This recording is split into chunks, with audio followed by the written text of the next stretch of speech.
They said they were doing a routine inspection, but Karen's SUV was halfway through my fence by the time she stopped. I'm Jake, 42, a small farmer who finally saved enough to buy a simple home at the edge of a fancy HOA subdivision. My land was old. Gravel driveway, hand-built fence, fruit trees from my grandfather's days. Across the road, their lawns looked like magazine covers. Perfect hedges, zero soul, and too many rules.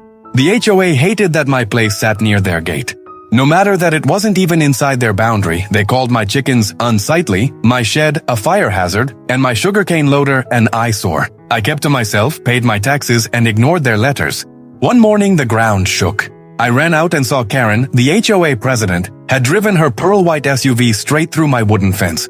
She got out waving a clipboard, saying she was documenting property line violations. I told her my fence was legally mine, built right where it's been for 40 years. She smiled like I was a child and said, "We'll see what the county says." Days later, I got a letter. Unauthorized structure violating neighborhood aesthetic standards, subject to removal fine. She'd filed a complaint using HOA stationery on land that wasn't even under their jurisdiction. I laughed at first, until the county inspector showed up, saying they'd been told I was extending into HOA property. I had to spend my weekend proving my deed. That's when I found something they didn't know. The HOA's private entrance road crossed 10 feet of my parcel.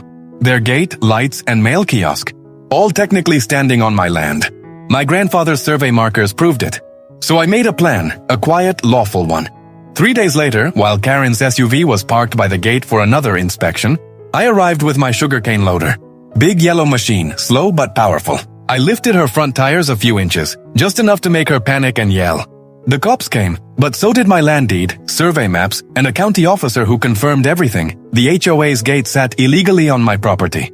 I didn't press charges, I just handed Karen a printed eviction notice for her gate, and a repair bill for my broken fence. Her face turned crimson. 2 weeks later, their fancy gate came down, the HOA's private Facebook group exploded in complaints, and Karen quietly resigned for health reasons. Now my fence stands rebuilt, this time in steel. I still wave to my neighbors, but the same people who mocked my loader now stop to ask if I'll help them fix their fences too. Funny how respect grows once they know the boundaries. Sometimes the best revenge is just knowing the rules better than the people who try to break them.